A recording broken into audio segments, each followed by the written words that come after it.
Muito bem. Muito bem, muito bem, muito bem. Então vamos retomar. O Canto do Senhor, Bhagavad Gita. Paramos no capítulo 6 e vamos hoje entrar no capítulo 7, onde Krishna explica ao príncipe Arjuna sobre Jnana, Vijnana Yoga, o yoga do conhecimento e da realização, onde Krishna descreve sua natureza divina e explica como tudo emerge da consciência absoluta. Tá? Nesse capítulo, Krishna ele se apresenta, né, de uma maneira mais global, não só ao príncipe Arjuna, mas os demais príncipes Pandavas, que não só ele é um avatar de Vishnu, vamos lembrar que o avatar é um pedaço, é uma parte, uma partícula do Deus Vishnu, que é enviado à Terra. A palavra avatar significa isso, inclusive, ou enviado, né? Para poder instruir os Pandavas no campo de batalha. Haja vista que os seus oponentes escolheram o exército Narayana, que é o exército de Krishna, né? Vamos lembrar que antes da guerra acontecer, Krishna reuniu tanto os Pandavas como os Kauravas e pediu para que ambos escolhessem ou a ele, próprio Krishna, ou o exército dele, que é o exército Narayana. Então, como os Kauravas chegaram primeiro, né, o príncipe Kaurava, que era o... sempre confundo o nome dele... Duryodhana. O príncipe Duryodhana, ele, por ter chegado primeiro, ele tinha o direito de escolher entre Krishna ou o exército. Claro, ele, de maneira muito astuta, resolveu escolher o exército Narayana para se incorporar ali no próprio exército que já possuía, que era muito grande. E o príncipe Arjuna ficou, portanto, com Krishna. E foi uma escolha muito sábia, né? Então, nesse momento, Krishna resolve falar um pouco mais sobre as armas de guerra, né? As armas celestiais, aquilo que seria dado de presente a ele para que ele pudesse ir conquistando terreno, conquistando espaço e chegar à vitória no campo de batalha, no campo de Kurukshetra, que é o território onde a guerra acontece. Tá? Nesse momento, Krishna deixa claro que não importa as habilidades físicas que o príncipe Arjuna tenha acessado, tenha conquistado ao longo do seu treinamento, desde a infância, se tornando muito hábil com arco e flecha, inclusive o melhor, né, de todos aqueles que eram treinados nessa expertise, se tornando muito hábil também com a espada, com a lança e com a massa. A massa era um tipo de arma que era um bastão, uma bola, uma espécie de uma bola de ferro, de aço na ponta, né, que é muito comum dentro da tradição militar indiana. Então eram as 4 armas basicamente utilizadas no campo de batalha. O arco e flecha, que era a principal arma, a espada, a lança e a massa. Tá? E Krishna deixa claro que o que fará o príncipe Arjuna vencer no campo de batalha não é a habilidade física, não é o domínio das técnicas militares, não é o estudo perfeito do campo de batalha e das vulnerabilidades dos seus oponentes, mas sim sua profunda devoção à graça, sua profunda devoção ao próprio Krishna, que se apresenta ali como onisciente, onipresente e onipotente. Onisciente porque ele sabia tudo, onipresente porque ele estava em todas as partes, onipotente porque ele tinha um poder absoluto sobre tudo. Contudo, mesmo Krishna tendo esse poder de acabar com a guerra num único estalo de dedos, ele ainda assim permite que o príncipe Arjuna, seus guerreiros e os demais príncipes Pandavas pudessem deliberar, pudessem decidir, pudessem escolher. Krishna ele não interfere diretamente nas estratégias, no sentido de dar ao príncipe Arjuna a certeza necessária para que ele vencesse rapidamente no campo de batalha. Krishna ele vai dar pistas, ele vai falar de maneira muito na forma de parábolas, né? Ele vai dar alguns enigmas para o príncipe Arjuna poder decifrar, então entender, utilizando-se da própria inteligência, sobre como vencer no campo de batalha. Contudo, essa inteligência que era necessária para que o príncipe Arjuna pudesse vencer, não era uma dádiva humana, né? Não era uma conquista humana sendo resultado dos seus estudos, da compreensão da literatura, como dito, das estratégias militares, mas sempre um presente, uma dádiva vindo do alto, né? E quando Krishna deixa isso bem claro, ele dá a entender que se o príncipe Arjuna não confiar em Krishna, não delegar a Krishna a certeza da vitória, o príncipe Arjuna muito provavelmente irá perder no campo de batalha. Então, quando Krishna ele apresenta Jnana Vijnana Yoga como o yoga do conhecimento e da realização, é que o conhecimento vem do alto, e uma vez você abraçando essa dádiva, essa graça, você se autorrealiza como indivíduo, no sentido de cumprir com o seu Dharma, com o seu propósito existencial.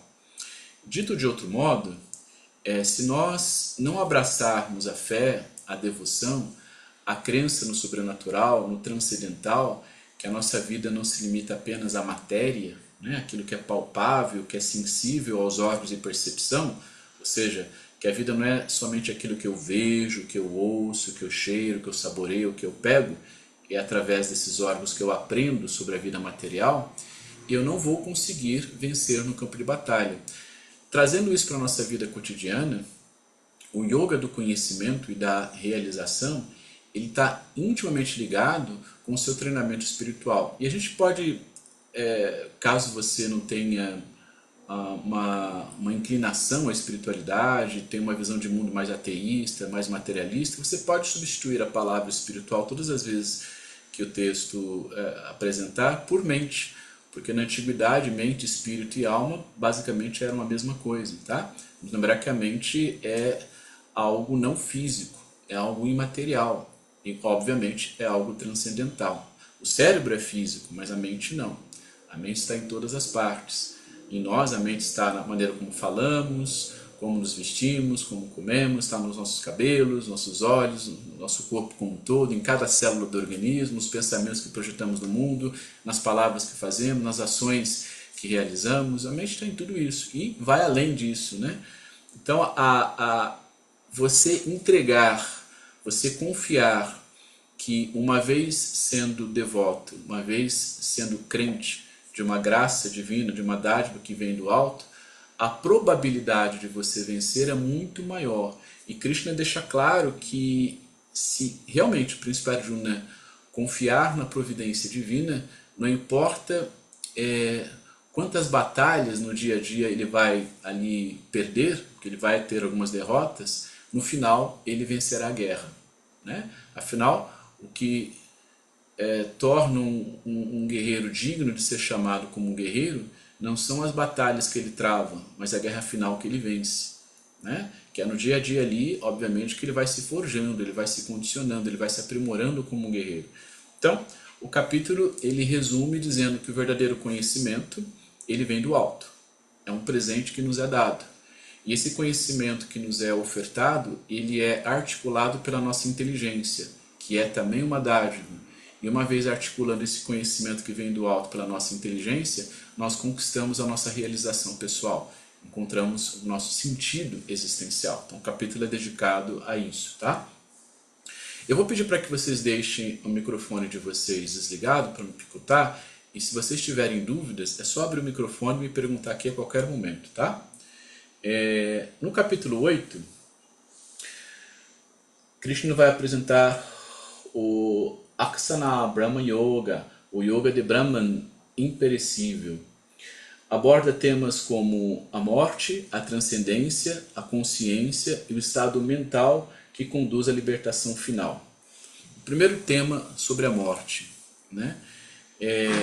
Krishna tem que entender, ou melhor, o príncipe Arjuna tem que entender que a morte é tão inevitável quanto a experiência da vida, certo?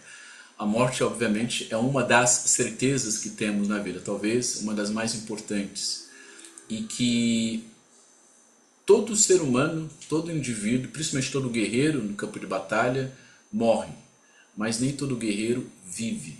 E o que é morrer com devoção? O que é encerrar o seu ciclo existencial com profunda gratidão à própria experiência da vida? Ter cumprido com o seu Dharma. Então, um indivíduo que vive em desacordo com o próprio Dharma terá uma morte infeliz, terá uma morte frustrada. Ele chegará no final da sua jornada, olhará para trás e não verá nenhum legado, não verá nenhuma conquista. Vai sentir uma profunda decepção, uma profunda frustração com a própria existência. E essa afirmação, essa certeza, Krishna deixa claro ao príncipe Arjuna que é a principal derrota, a maior de todas as derrotas humanas. Não cumprir com o seu Dharma, não cumprir com a sua vocação existencial, com aquilo que nós nascemos para sermos e realizarmos no mundo. E ao final da jornada, certamente, essa será a maior de todas as derrotas que sofremos ao longo da experiência da vida. E, uma vez compreendendo a morte como um movimento de passagem, não é um movimento que encerra a vida. Haja vista que nessa visão nós não entendemos a vida como uma experiência material apenas, né? Conquistar fama, prestígio, poder, acessar coisas, ter coisas, né? E manutenciar essas coisas tornaria obviamente a nossa vida muito mesquinha, banal, pequena, né? Isso traria, mesmo em vida, uma profunda frustração existencial, e que é muito comum no período moderno, né? Haja vista que a gente vive uma era de muito hedonismo, de muito niilismo, né? O que é o hedonismo? Prazer pelo prazer. Fazer as coisas visando apenas satisfazer os próprios prazeres existenciais. O niilismo é não conferir sentido a nada. É como se nós não viéssemos de lugar nenhum, estamos no meio do nada e vamos para lugar algum. É óbvio que pensar assim é extremamente frustrante e pode ser uma escolha, mesmo que você não queira acreditar, você decide, você escolhe se você acredita no transcendental ou não. E Krishna aqui deixa claro que a experiência do transcendental, por mais subjetiva que pareça no primeiro momento, ela é real. Porque se você coloca a eternidade diante dos olhos, diante da sua experiência existencial, diante da sua vida, você começa a ter deslumbres no dia a dia, no seu cotidiano, de que isso realmente faz parte da estrutura da realidade.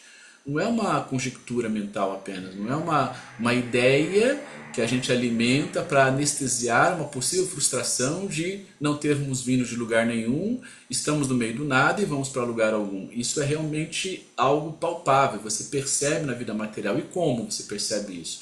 Você percebe no âmago do seu ser, lá na sua alma, lá no seu espírito. São aqueles momentos de contentamento existencial que você não explica por uma mera teorização, digamos assim.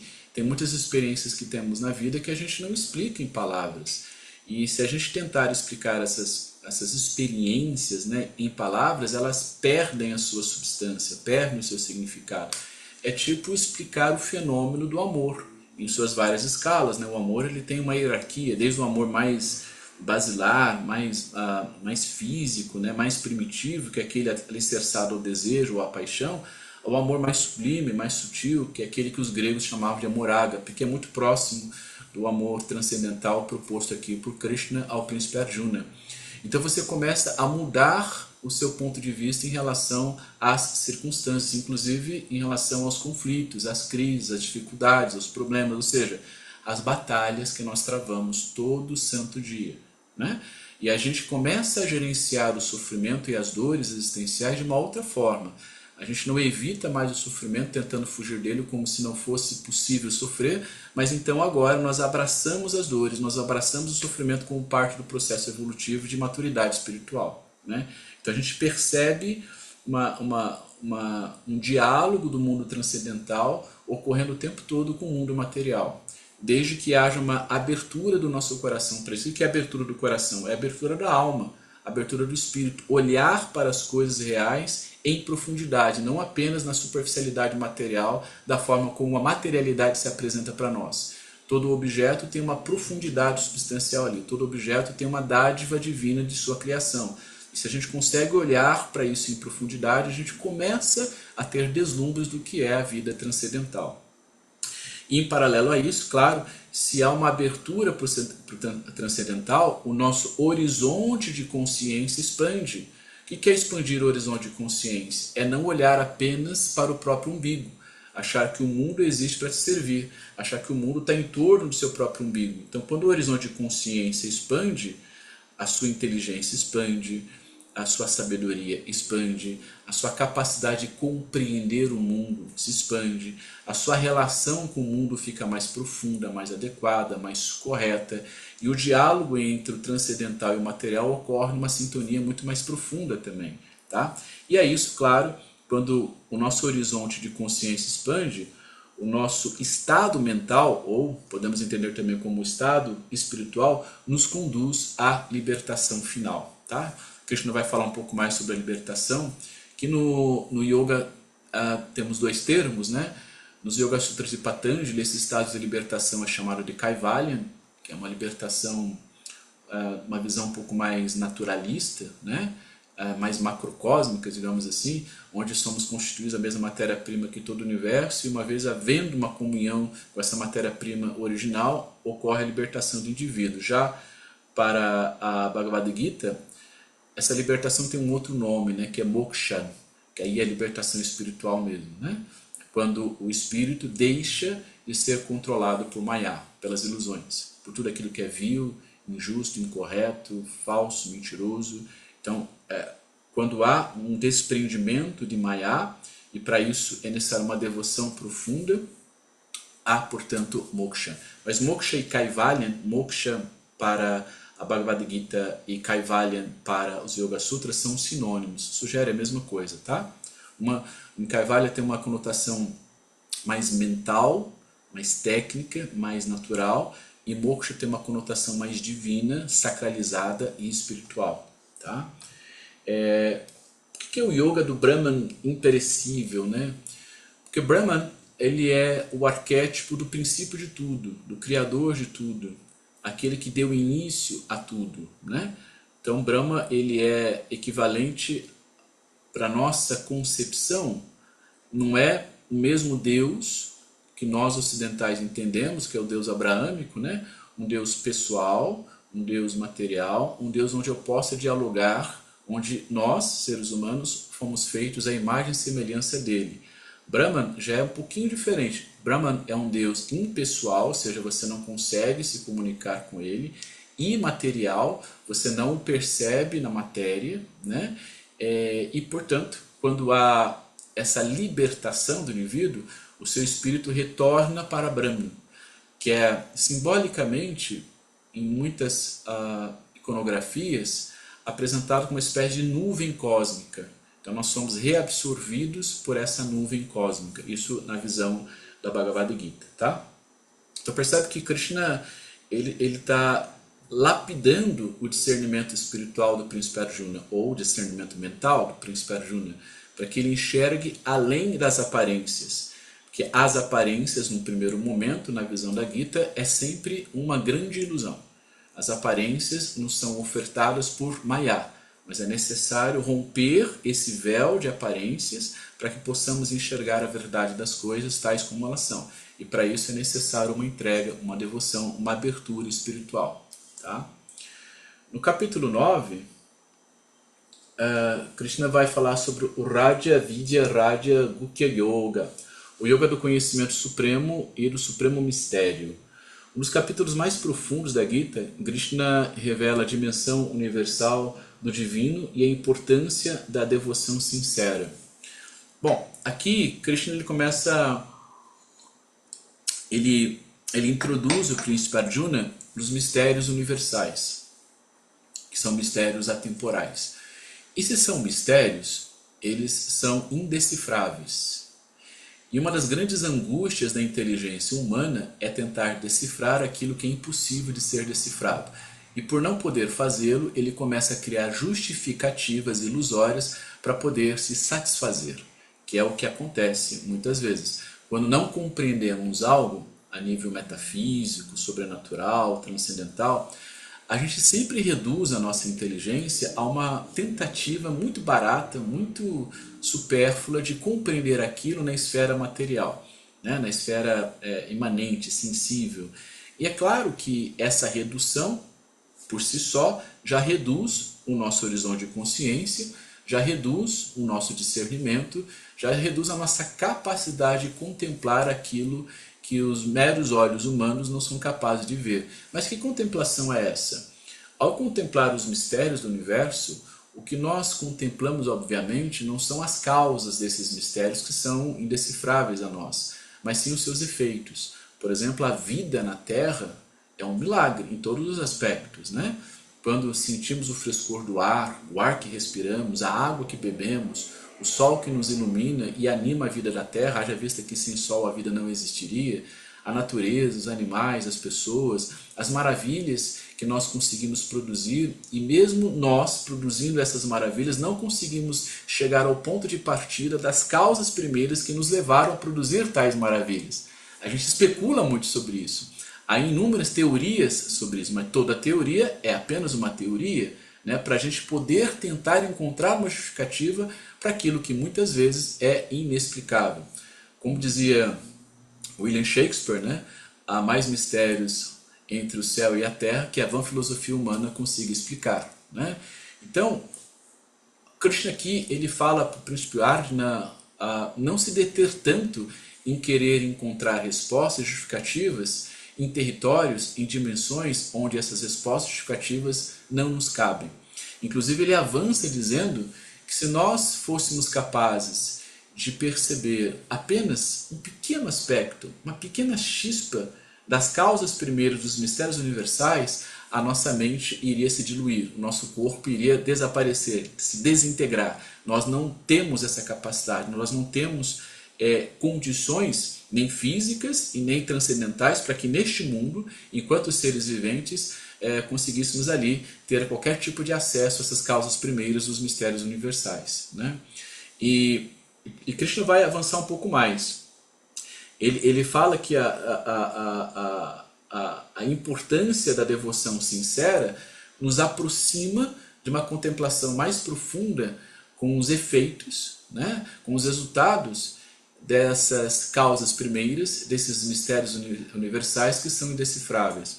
Por exemplo, quando há uma abertura sincera da nossa alma ao transcendental, ao verdadeiro transcendental, que tem o seu reflexo, tem a sua interferência, tem um diálogo com o mundo material, nós produzimos um tipo de contentamento existencial que não só nos aproxima do mundo celestial, mas confere grande sentido à própria vida.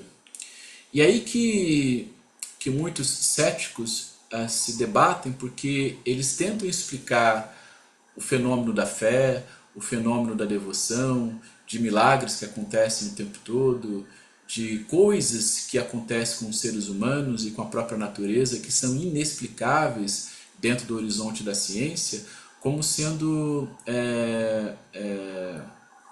meras tentativas de anestesiar o nosso discernimento para que nós, de alguma forma, possamos nos convencer de que o sofrimento, que as dores, que a vida tal como se apresenta possa ser atenuada, né?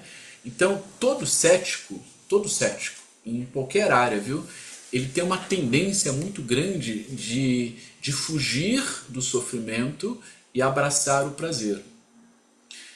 Contudo, uma pessoa de fé, um devoto, é o contrário. Ele abraça o sofrimento e foge do prazer. E é muito paradoxal isso, porque, obviamente, se a gente for pensar a nível racional apenas, parece não fazer o menor sentido, né? Haja vista que se nós somos animais, e assim como qualquer animal do planeta que só faz duas coisas na vida, que é perseguir o prazer e fugir da dor, parece um contrassenso a gente perseguir a dor e fugir do prazer. Mas já falamos em aulas anteriores que a condição humana nos permite fazer isso, e é através desse caminho, dessa jornada, onde abraçamos as dores existenciais buscando desenvolvimento e evitamos muitos prazeres existenciais, que faz com que não só consigamos encontrar o nosso sentido existencial, mas produzir na vida bastante contentamento, felicidade verdadeira, uma sensação de conexão com algo muito maior que a nossa individualidade, sabe? E esse tipo de compromisso, de entrega, de sinceridade, né? De sinceridade no sentido de abrir realmente o coração para isso, não só nos preserva de muitos males, que por negligência do transcendental em algum momento acaba nos pegando, mas nos leva para um patamar evolutivo muito superior. Assim, se a gente for estudar aqui na nossa cultura, é muito mais fácil nós entendermos a vida dos santos, por exemplo, né? Com pessoas que realmente se afastaram dos prazeres existenciais, do excesso de desejo, no mundo puramente imanente, material, e abraçaram o sofrimento existencial, as dores, as angústias da vida humana, buscando ali uma verdadeira ascese, e conquistaram essa ascese. Fizeram coisas que para nós parecem impossíveis, como se fossem verdadeiros super-heróis, verdadeiros super-humanos, e realmente foram, né? Quando a gente analisa em detalhe a vida deles, como viveram, dos mártires, por exemplo, isso está presente na Índia também. Nós pegamos, por exemplo, alguns sadhus, né, que são retirantes, alguns swamis, alguns monges devocionais, alguns pandits que são sábios, né, que conhecem profundamente a literatura, a filosofia ocidental, todos eles, sem exceção, abandonaram os prazeres existenciais e abraçaram o próprio sofrimento existencial por algo muito maior que eles mesmos. E claro, vão chegando lá, eles vão galgando níveis superiores de evolução. E é aqui que Krishna procura convencer o príncipe Arjuna que cumprir com o dharma dele, né? Ele como um kshatriya, como um guerreiro, claro, ao lutar no campo de batalha, ele vai sangrar, né?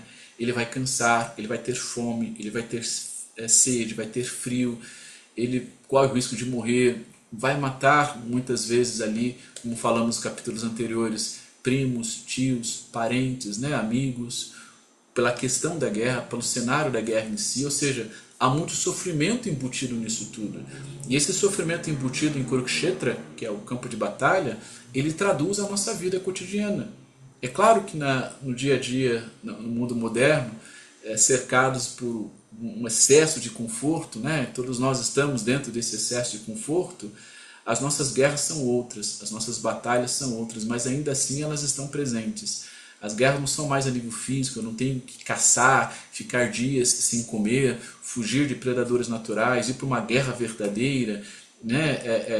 Os conflitos humanos hoje, eles acontecem dentro da psique, dentro da mente. A nossa batalha espiritual é até muitas vezes mais intensa que uma batalha física no campo de guerra real, por exemplo. Então a gente vai fazendo essa analogia aqui na Bhagavad Gita, né? Trazendo esse cenário real que ocorreu em Kurukshetra para a nossa vida cotidiana. Então, assim, acreditem, não há evolução sem sofrimento, sabe? Não há crescimento pessoal, crescimento humano sem abraçar as dores existenciais, gerenciá-las no seu cotidiano e poder superá-las uma a uma, não querendo evitá-las, mas vencendo elas dentro da própria dinâmica da dor. É como, por exemplo, fazer asanas. Muitas técnicas corporais que a gente pratica no estúdio não são tão confortáveis, né? Dói, a gente cai, a gente duvida se a gente é capaz, a gente enfrenta ali alguns medos, né? Posso me machucar, vou fazer um bagaço ali, tenho receio de cair, mas você insiste porque você quer vencer esse medo, você quer conquistar aquela técnica. Às vezes você resiste por achar que não pode, mas se você persistir, abraçar o sofrimento ali, abraçar a dificuldade, abraçar a dor da técnica, em algum momento você a conquista. E ao conquistá-la, você não só se sente mais forte, mas verdadeiramente estará mais forte. E assim é para tudo na vida, né? Não fuja dos problemas, não fuja das dores existenciais, enfrente cada uma delas, de cabeça erguida, né? Com as armas certas para que você possa lutar e vencer no campo de batalha. Então é sobre isso que Krishna está falando neste capítulo ao príncipe Arjuna. Tá? No capítulo 10, onde Krishna fala sobre o Vibhuti Yoga, o Yoga das glórias divinas, e o Vibhuti aqui, ele tem uma conotação diferente do Vibhuti dos Yoga Sutras. Lembra que Vibhuti Pada, nos Yoga Sutras, é o terceiro capítulo, onde Patanjali fala dos resultados de uma prática mental apresentada ali nos Sutras. Aqui, o Vibhuti fala sobre glórias divinas, que são resultados também. Tá dialogando com a ideia de Patanjali. Mas aqui tem uma conotação mais subjetiva, tem uma conotação mais transcendental, mais espiritual, não tão física no sentido de produzir resultados para a vida material. que é um pouco do que Patanjali fala em Vibhutada, sobre como controlar os kleshas, que são os sofrimentos produzidos por uma mente que está em devaneio, né? Então aqui Krishna descreve como sua presença pode ser percebida em todas as manifestações grandiosas da natureza, da inteligência e da existência. Isso é muito interessante, porque quando Krishna fala, ele fala para o príncipe Arjuna, ele explica para o príncipe Arjuna que sua substância, ou seja, a substância de Krishna, aquilo que ele é essencialmente, está presente em todas as manifestações mais graciosas, mais grandiosas, mais contemplativas na natureza, na inteligência, na existência. Ele está amarrando 3 pontos aqui: natureza, inteligência e existência. Ou seja, é a natureza que produz a inteligência e, por sua vez, é a inteligência que conduz o indivíduo à verdadeira existência. Então, se nós não olharmos para a natureza, ou seja, para a realidade concreta, tal como ela é, e não como a nossa mente ilusória constrói, né? A gente tem a mania de construir uma realidade paralela, ou seja, a gente olha para o mundo da mente para dentro, né? Da mente para dentro da cabeça, né? E temos uma dificuldade de olhar para o mundo da testa para fora, né? Da testa para dentro, que a gente tenta perceber o mundo para tentar se adequar ao mundo, para tentar satisfazer as nossas conveniências, nossas mazelas existenciais, o nosso ego mesmo, né? E ao fazermos isso, a gente se apaixona tanto pela nossa capacidade de pensar sobre coisas que nós achamos que seja, né? E a gente começa a criar ali uma série de justificativas, e isso nos isola da realidade concreta, ou seja, nos isola da natureza verdadeira. E quando isso ocorre, deixamos de praticar o próprio Dharma e praticamos em função do Maya. Ou seja, a gente deixa de viver de acordo com a própria verdade existencial e vivemos de acordo com as ilusões que criamos sobre nós mesmos. Então, se nós não nos esforçarmos o tempo todo, e é um esforço constante, viu? Não é uma coisa que você acessa uma vez e pronto, acabou. É um esforço diário, constante, para estar em comunhão com a realidade. Aqui, Krishna ele apresenta como natureza, né? Porque a natureza, ela se impõe o tempo todo, né? A natureza, ela não tem jeito. Você pode... Eu costumo dizer que você pode até negar a realidade, mas você não pode negar os efeitos de estar negando a realidade. Porque em algum momento ela vai bater a sua porta, ela vai te pegar. Então esteja já em comunhão com ela, né? Porque a natureza, uma vez estando em comunhão com ela, lembra, abraçar a dor existencial, abraçar o sofrimento natural da vida, nós vivemos com um contentamento diferenciado, digamos assim. Não é um contentamento gourmetizado para satisfazer pessoas, conveniências, lugares, né? Não é uma persona que você coloca ali, não é um sorriso amarelo, um sorriso falso, é algo sincero, verdadeiro. Você está ali e você realmente está ali. E quando fazemos isso, a nossa inteligência, pum, ela expande, ela abre. Vamos lembrar que inteligência é a capacidade de resolver problemas, isso na visão da ciência ou da neurociência, uma visão mais cartesiana, é a capacidade de apreender a verdade, de estar em comunhão com a verdade, enxergar a verdade e perseguir em todas as coisas. Essa é uma visão mais filosófica sobre inteligência. E a capacidade de viver pela graça, viver pela ação que vem do alto. Essa é uma visão mais espiritual ou religiosa. E essas 3 visões sobre inteligência estão em diálogo. Tá? Então, quando há essa conexão sincera com a estrutura da realidade, tal como ela é, né, a nossa inteligência realmente ela tende a se desenvolver, a expandir. E uma vez se desenvolvendo e expandindo, a nossa existência, ou seja, a nossa vida experiencial, aquela que nós praticamos no dia a dia, acontece verdadeiramente. Porque a vida só acontece no presente, né? Vamos lembrar que o passado é uma história que contamos dentro da nossa cabecinha, as historinhas que a gente conta sobre nós mesmos e as experiências que tivemos.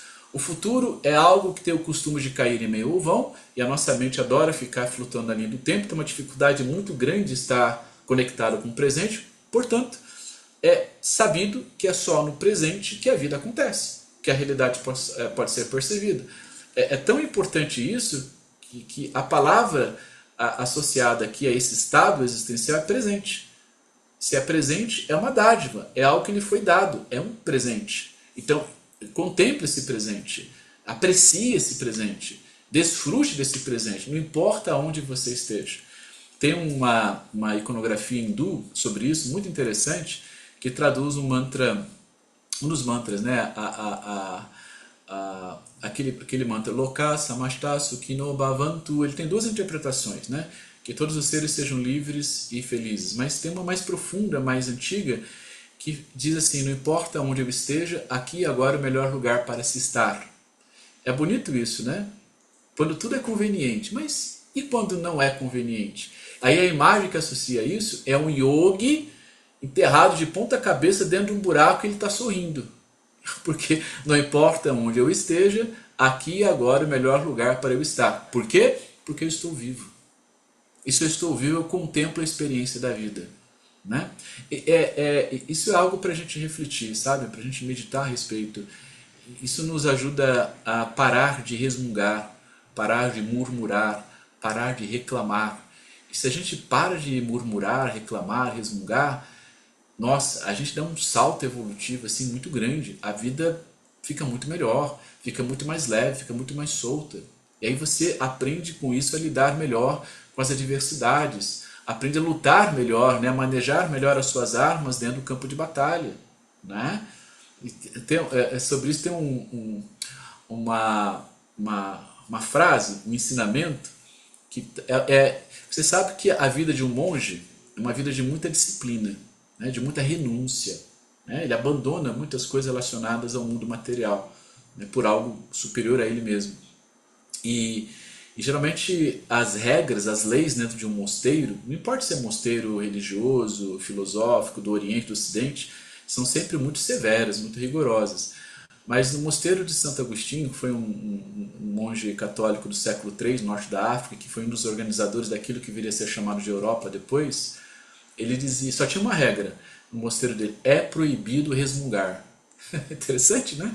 Porque se você para de resmungar, você já eliminou mais de 90% dos problemas. Se a gente parar para pensar nisso, todo problema que a gente produz na nossa mente começa com um murmúrio, um resmungo, né? Com uma reclamação. Aquilo vai se retroalimentando, vai ganhando dimensões assim catastróficas dentro do nosso imaginário, né? Então toda vez que você pegar o pensamento querendo resmungar, reclamar e tal, corta isso. Não resmungue, não murmure, não reclame. Faça o que tem que fazer com as ferramentas que você tem agora, porque é agora que a realidade se apresenta para você. E, portanto, é agora que você tem a oportunidade de fazer algo melhor para você mesmo, por você mesmo e pelas pessoas que estão à sua volta. Tá? Aí vamos para o capítulo 11. No capítulo 11, Krishna vai falar sobre o yoga da visão da forma universal. O yoga da visão na forma universal. Arjuna contempla a forma cósmica de Krishna, vendo simultaneamente criação, preservação e destruição do universo. Nessa passagem da Gita, Krishna, olha, está dentro do campo de batalha. O tempo está rolando ali, está todo mundo se matando, lutando, mas é como se o tempo parasse naquele momento em Kurukshetra, no campo de batalha. E Krishna é puxado para a abóbada celeste, ou seja, para o cosmos, para o universo. E Krishna se apresenta ao fundo dessa abóbada. E Krishna começa a contemplar toda a linha do tempo da experiência humana na Terra. O passado, tudo que veio antes dele, desde o princípio de tudo, desde a criação da Terra, a criação da própria Índia, os ancestrais dele, o presente, o que estava acontecendo naquele momento histórico, e o futuro, até o fim dos tempos. Ou seja, o príncipe Arjuna, ele contempla toda a trajetória da experiência da vida dentro da linha do tempo.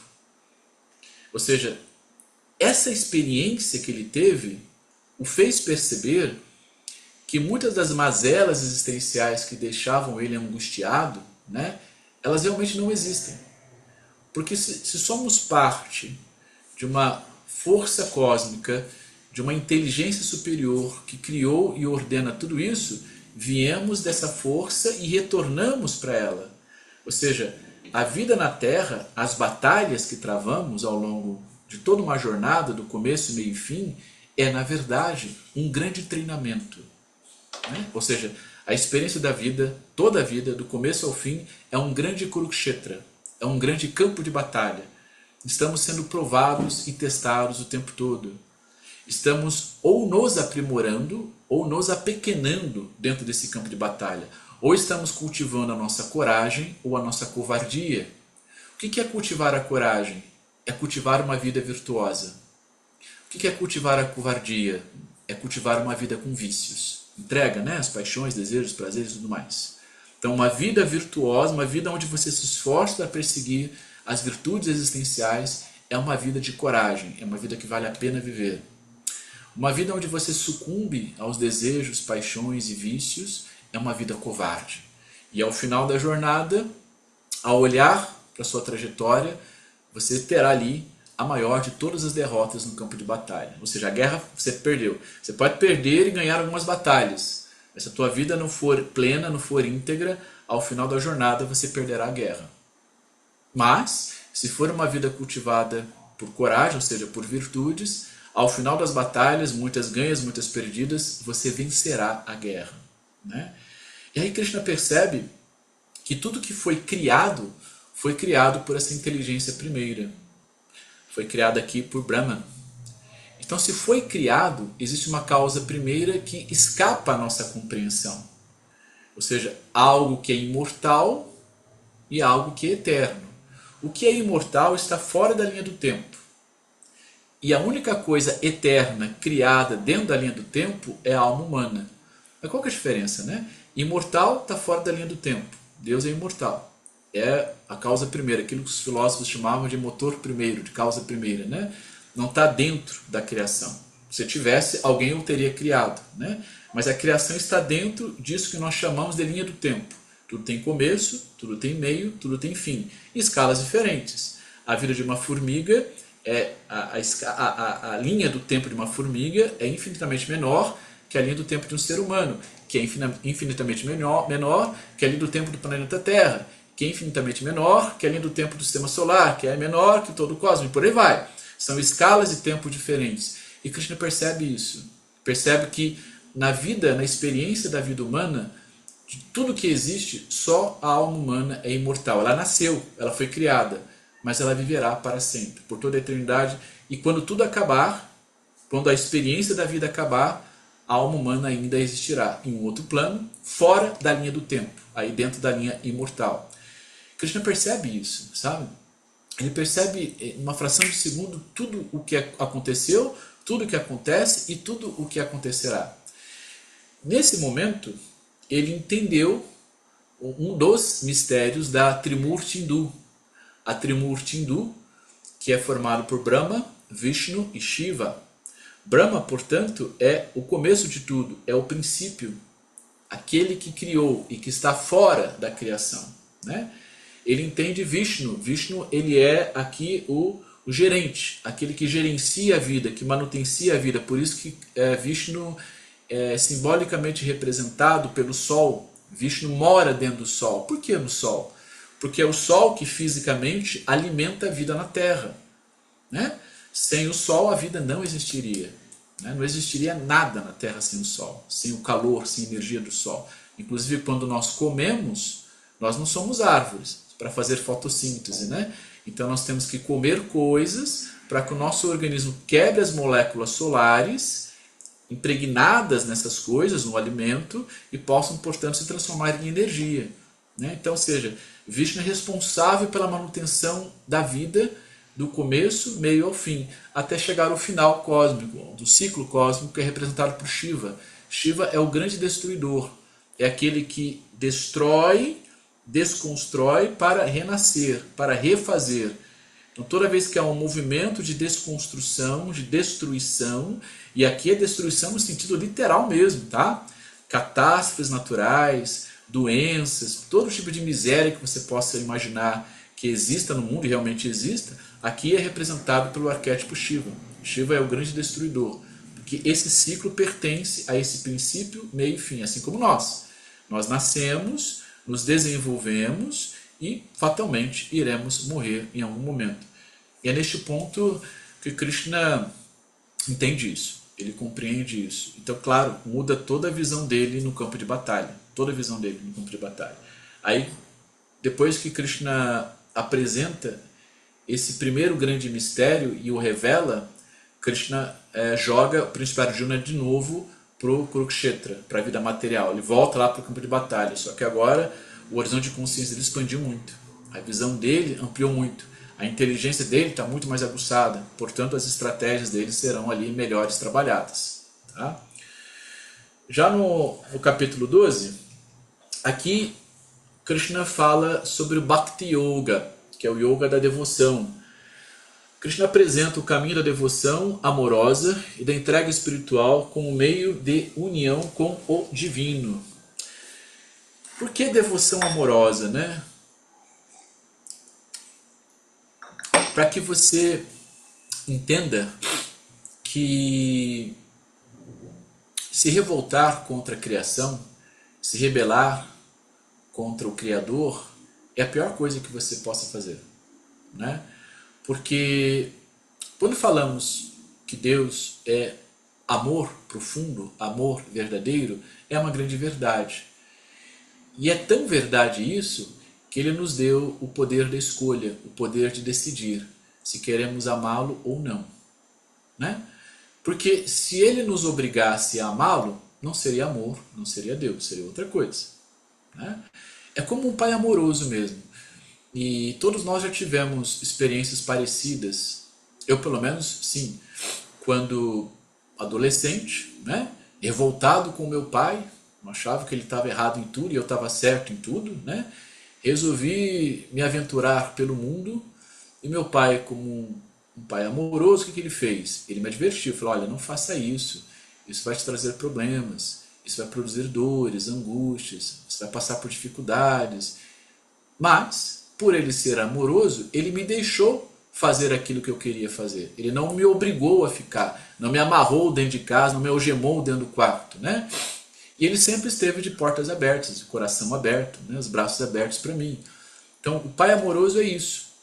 Ele deixa o seu filho fazer aquilo que quer, mesmo sabendo que o filho vai se machucar, mas ele estará sempre lá disposto a recebê-lo de volta, né? Então, se nós nos revoltamos contra Deus, é tipo assim, sermos novamente adolescentes se revoltando contra os nossos pais, entende? E por ele ser puro amor, ele sempre vai estar lá. Tem um ditado que fala: Deus perdoa tudo, nós perdoamos às vezes, mas a realidade não perdoa nunca. Deus perdoa tudo, nós perdoamos às vezes, mas a realidade não perdoa nunca. Ou seja, a realidade sempre vai bater duro em você, sempre vai bater forte em você.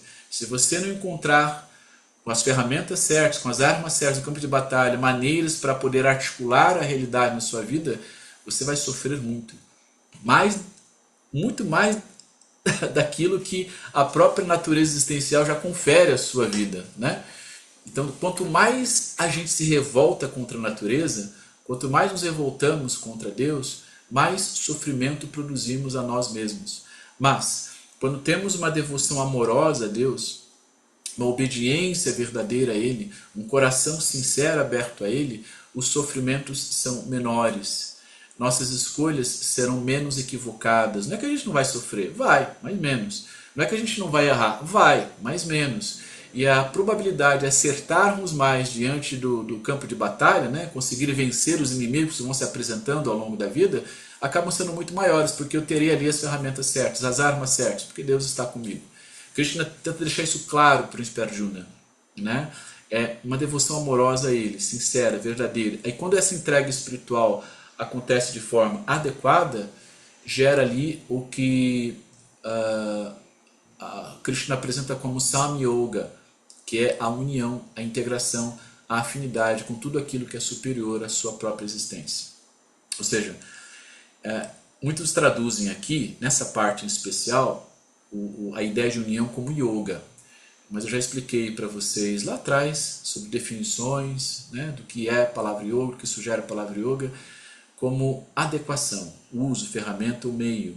Yoga realmente é uma ferramenta, é algo que produz, uma vez utilizado corretamente, uma vida adequada em todos os sentidos, tá? Mas a tradução da palavra yoga como união é equivocada aqui. A palavra mais apropriada é samyoga. E quando há uma entrega espiritual, ocorre o samyoga, ocorre a união com o sagrado, com o divino, com o supremo. Então é como se nós estivéssemos agora com uma espécie de armadura celestial, uma blindagem celestial. Então o mal terá muito mais dificuldade em nos acertar e principalmente em nos encontrar. É como se estivéssemos escondidos às sombras do próprio Criador. O mal não nos acha com muita facilidade. E se ele nos encontrar, teremos ali uma armadura suficiente para nos proteger dele. Não sucumbiremos com muita facilidade. E se cairmos, nos levantaremos com muito mais velocidade, né? É sobre isso que o Bhakti Yoga fala. E é esse tipo de yoga que produziu, que gerou a religião dos Vaishnavas, dos Hare Krishnas, né? Para os Vaishnavas, para os Hare Krishnas, o Bhakti Yoga é considerado o yoga verdadeiro, o yoga genuíno, até uma certa rivalidade entre escolas de yoga, onde praticantes de Bhakti Yoga defendem que o único yoga é o Bhakti e todos os demais são apócrifos, e que o Hatha Yoga foi uma artimanha de Krishna, uma criação de Krishna ofertada aos homens para testar a fé dos homens, né? Para testar a fé das pessoas, né? Para que, se você sucumbe apenas ao Hatha Yoga, vai treinar o corpo físico, mental e sutil sem uma devoção sincera, você não será reabsorvido por Brahma, não voltará para essa grande nuvem cósmica, né? E aí tem uma espécie de disputa, né? De embate filosófico, né? Eu tenho vários amigos Vaishnavas, sacerdotes Hare Krishnas, a gente brinca um pouco com isso, né? Mas é claro, há muitos tipos diferentes do yoga. A própria Gita aqui está falando de vários, né? Mas os Vaishnavas, os Hare Krishnas, eles acreditam que só o Bhakti Yoga é o yoga verdadeiro, é o yoga genuíno, é o yoga de Krishna, né? Tem o seu fundamento, tem o seu valor, e esse tipo de yoga foi popularizado no mundo todo recentemente assim, nos últimos 100 anos para cá, por um mestre muito famoso, que é o Swami Prabhupada, que ele vai trazer a Bhagavad Gita para o Ocidente, né? E, inclusive a Bhagavad Gita dele é bem grossa, porque a Gita mesmo é fininha, pequenininha, mas a dele é enorme, é um panzer mesmo, um livraço assim, mas porque tem muitos comentários ali dele sobre cada ensinamento do Deus Krishna ao príncipe Arjuna, né? Que é bem interessante também. É interessante vocês terem a Gita na íntegra, e a melhor tradução que nós temos da Bhagavad Gita em português quer dizer, claro que ele não fez em português, mas traduzida para o português foi a Gita do Mahatma Gandhi. Mahatma Gandhi foi um grande ativista hindu, né? Ela está bem ali imparcial, o texto está mais fiel à literatura antiga e é fininho. A Bhagavad Gita do Mahatma Gandhi vale a pena, vocês vão achar na estante virtual, em sebos, porque não tem mais esse livro disponível para venda. É um livro relativamente antigo. Já a Bhagavad Gita do Prabhupada é grande, é enorme, é bem grande. Vocês vão ver que os trechos da Gita são curtos, mas os comentários deles sobre são bem longos, bem extensos, tá? E aí nós avançamos para o capítulo 3, que é o Yoga da distinção entre o campo e o conhecedor do campo.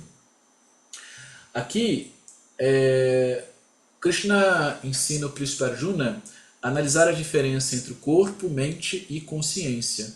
O corpo é a experiência material. O conhecedor é a consciência que observa, né? Bom, para que a gente entenda isso melhor, as diferenças básicas, assim, primárias entre corpo, mente e consciência consiste na seguinte definição. O corpo, ele é físico, ele é material, ele é sensível, é imanente. Ele possui 5 órgãos de percepção, visão, tato, olfato, paladar e audição, que nos conecta com o mundo material, que nos ajuda a aprender sobre o mundo. Tudo que nós aprendemos ao longo da vida, tudo, as experiências em casa, quando crianças com a nossa família, o que estudamos na escola, o que aprendemos na mídia, o que experimentamos da natureza, tudo isso só foi possível porque temos esses 5 órgãos de percepção atrelados ao nosso corpo físico, né? Então, a experiência do aprendizado começa no corpo, mas não termina no corpo. O despertar da inteligência começa no corpo, mas não se limita no corpo. A compreensão de que existe algo além do corpo, que é o que chamamos de mente, então depois consciência, também começa no corpo, mas não se limita no corpo. E querer que tudo aquilo que está além do corpo se limite ao corpo é reduzir a nossa inteligência a uma experiência material apenas. É o que muitos fazem, né? Só acredito no que eu vejo, não é assim?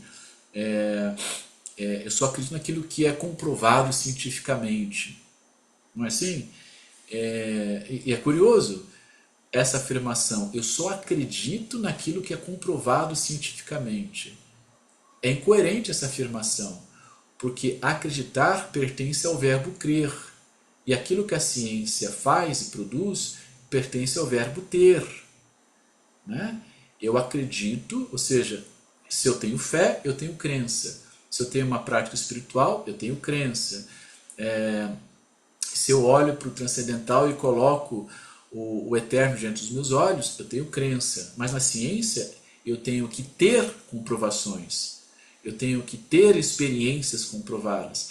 Eu tenho que ter ali um determinado método científico que vai recortar um pequeno aspecto da realidade para eu destrinchar esse aspecto da realidade através desse mesmo método e chegar a algumas conclusões materiais, cartesianas, pragmáticas, aqui no mundo material apenas. Então, quando eu ouço alguém dizer que acredita na ciência, é incoerente essa afirmação, né? A ciência ou é ou não é, você tem comprovação ou você não tem. E mesmo aquilo que você tem comprovação, é uma comprovação teórica, hipotética, muitas vezes, que cai em contradição em alguns experimentos à frente. Não é assim? O processo evolutivo da própria ciência, dos métodos científicos, eles vão se reestruturando, se reorganizando. Uma coisa que hoje era defendida, que hoje é defendido como certo, antes não era. Uma coisa que antes era defendida como certa, hoje não é mais. E a gente vê isso o tempo todo, tipo, comer ovo faz bem para a saúde. De repente, comer ovo não faz mais bem para a saúde. Tomar café não é bom. Ah, tomar café é bom. E por aí vai, né? Tem uma infinidade de coisas. Eu estou, claro, sendo grosseiro aqui na minha explanação sobre, mas em linhas gerais é isso, né? Então, quando a gente percebe que existe algo além do corpo, a gente vai chamar isso de mente. A mente aqui está atrelada também ao espírito e à alma. Nós percebemos que é uma espécie de entidade, a mente humana, que não está necessariamente no corpo, mas está em toda parte. Para onde o meu pensamento for, sei lá, eu consigo viajar do ponto que eu estou aqui em São Paulo, lá para a casa da minha mãe no Mato Grosso do Sul, em menos de um segundo. Meu pensamento está lá. Então minha mente está lá também. Eu consigo imaginar, ou pensar, ou colocar a minha mente para criar um cenário qualquer que me direcione de onde eu estou aqui em São Paulo, aqui dentro da minha sala, sei lá, para um outro sistema solar, ou lá para Mercúrio, para Marte, para Vênus, uma fração de segundo. A mente está aonde eu coloco a minha atenção, aonde eu coloco um tipo de energia que nasce no corpo físico, mas não se limita no corpo físico. O corpo físico ele tem uma espécie de fonte primeiro de energia que trabalha com uma outra energia. É como, imagina assim, a mente está aqui, ó, no meio, uma grande bola, né, uma esfera.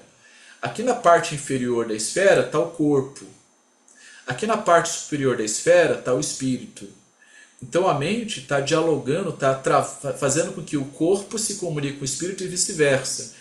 Então, ao mesmo tempo que o corpo produz energia para empurrar a mente para cima, o espírito produz energia para puxar a mente para cima.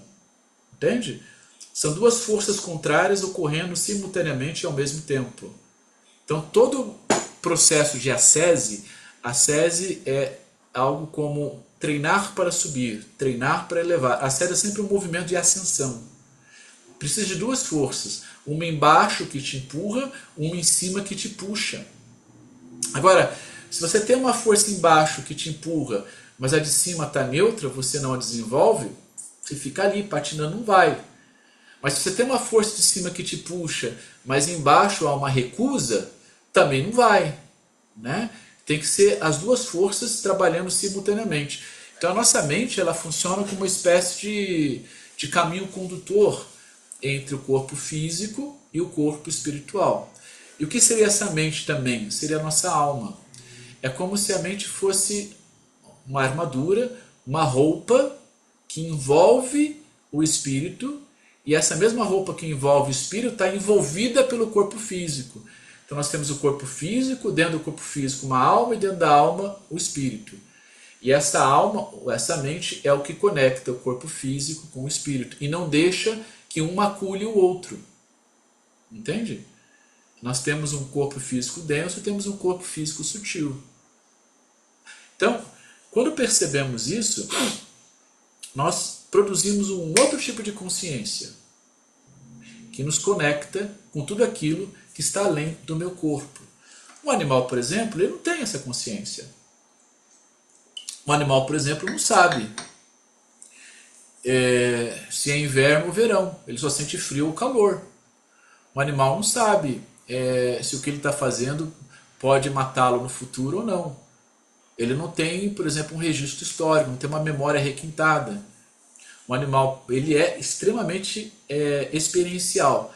Ele existe no presente, no momento, para fazer duas coisas apenas: satisfazer os prazeres e fugir das dores. Perseguir o prazer e fugir da dor. O animal faz isso. Né? Isso é uma característica do corpo físico. E se nós só fôssemos isso também, nós não teríamos esse movimento de ascese. Nós não teríamos essa necessidade de compreender aquilo que está além do próprio corpo. E nós temos essa inquietação de desvendar os mistérios, saber de onde eu vim, o que é que eu estou fazendo aqui, para onde eu vou, por que eu tenho um negócio chamado inteligência, por que eu tenho um negócio chamado consciência, o que é que essa bendita mente está fazendo dentro de mim, e por aí vai, não é? Nós temos tudo isso latentes em nós. Né? Então, Arjuna aqui, ele compreende isso e começa a entender a diferença entre o corpo, a mente e a consciência. Aqui, o corpo está no campo de batalha, é uma ferramenta. A consciência é o cumprir do Dharma. Ele tem que cumprir com aquilo que ele nasceu para ser, e o corpo é a ferramenta para isso, é um instrumento para isso. E a consciência é a meta final. Né? O que é estar em paz com a própria consciência? É cumprir com os seus deveres. Cumprir com aquilo que você nasceu para ser e realizar no mundo. Está aqui representada pela mente. Então, essa consciência, uma vez em paz, né, estou tentando trazer uma linguagem que seja fácil de compreender, é o que nos leva para cima. É o que nos conecta com o sagrado, com o divino, com o transcendental, com o sobrenatural. Então perceba que o tempo todo, Krishna, como um avatar de Vishnu, ele está afinando o discernimento do príncipe Arjuna para que ele entenda, não só mentalmente, intelectualmente, mas na prática, no campo de batalha, que ele não é só corpo. E o que fará ele vencer, lembra que falei anteriormente? É mente e consciência atrelados em profunda devoção a Krishna, aqui representado como um avatar de Vishnu, que é o que gerencia a vida. Né? E o que é o conhecedor aqui? O campo é a experiência material. O que é o campo aqui? Né?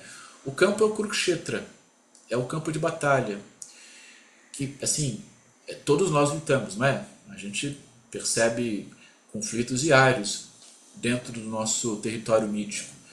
A nossa batalha espiritual é constante, não é assim?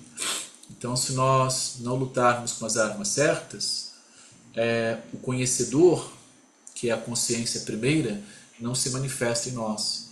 E qual é a vantagem de permitir que esse conhecedor se manifeste em nós? Né? Nós ordenamos a nossa vida. Nós ordenamos o corpo, nós ordenamos a mente, nós ordenamos a consciência.